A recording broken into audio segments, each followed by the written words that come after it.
بسم اللہ الرحمن الرحیم۔ اوہ شکریہ، میں بھول گیا۔ عمران مڑ کر مسکرایا اور سیدھا کانسٹیبل کی طرف چلا گیا۔ آدمی تو معقول معلوم ہوتے ہو، اس نے کہا۔ کانسٹیبل اٹینشن ہو کر سامنے دیکھتا رہا، خاصا مضحکہ خیز لگ رہا تھا۔ میں باہر جانا چاہتا ہوں، عمران نے آہستہ سے کہا۔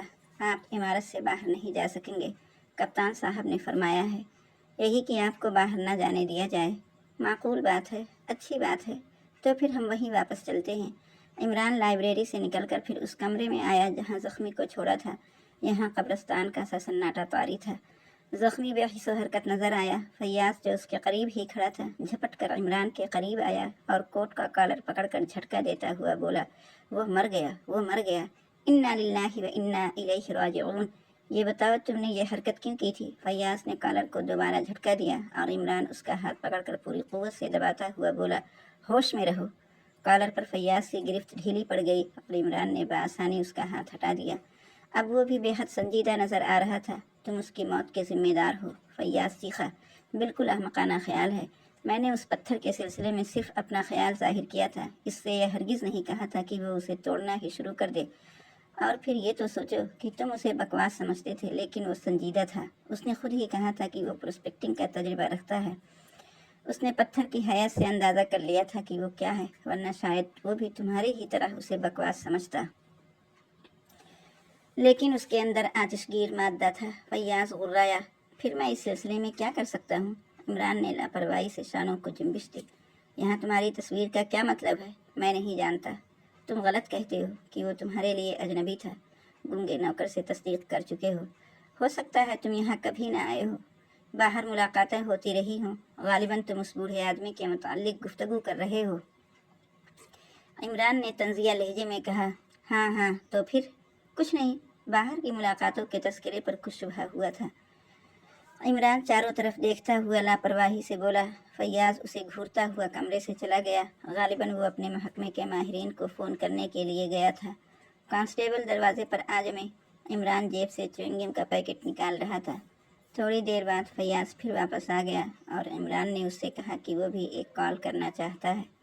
کس کو جائے گی؟ فیاض نے بے رخی سے پوچھا۔ پچھلے ہفتے والی محبوبہ کو۔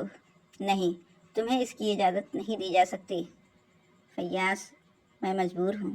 خیر، عمران ٹھنڈی سانس لے کر خاموش ہو گیا۔ ویسے موقع کا منتظر رہا اور آہستہ آہستہ کھسکتا ہوا دروازے تک پہنچ گیا۔ پھر اسے لائبریری تک پہنچنے سے کون روک سکتا تھا؟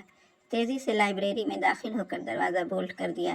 ساتھ ہی فیاض کی چیخ بھی سنی، دوسری طرف جاؤ، نکل کر جانے نہ پائے۔ پھر دوڑتے ہوئے بھاری قدموں کی آوازیں سنی۔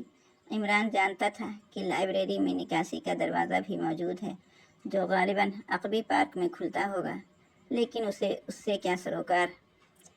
وہ سیدھا فون کی طرف گیا، بلیک 0 کے نمبر ڈائل کیے اور ماؤتھ پیس میں بولا، عمران اسپیکنگ۔ سر سلطان سے کہو میرے لیے ضمانت قبل از گرفتاری کی ضرورت ہے۔ 2 لاشوں کے سلسلے میں مجھ پر کسی قسم کا شبہ کیا جا رہا ہے۔ یہ کام آدھے گھنٹے کے اندر ہونا چاہیے۔ ضمانت نامہ وہ اپنی اسٹینو سے بھجوائیں۔ پتہ ہے نمبر 43 عالمگیر روڈ، جلدی کرو۔ سلسلہ منقطع کر کے وہ دروازے کے قریب آیا جس پر شاید زور صرف کیا جا رہا تھا۔ کپتان صاحب، عمران نے مغموم لہجے میں کہا، میں کہیں بھاگا تو نہیں جا رہا۔ وارنٹ کے بغیر تم مجھے گرفتار نہ کر سکو گے۔ اگر میں نے سلیمان کو اطلاع دے دی کہ شاید میں رات کا کھانا گھر پر نہ کھا سکوں تو اس میں کون سی مصیبت آ گئی؟ دروازہ کھولو ورنہ اچھا نہیں ہوگا۔ فیاض باہر سے غرایا۔ یہ لو۔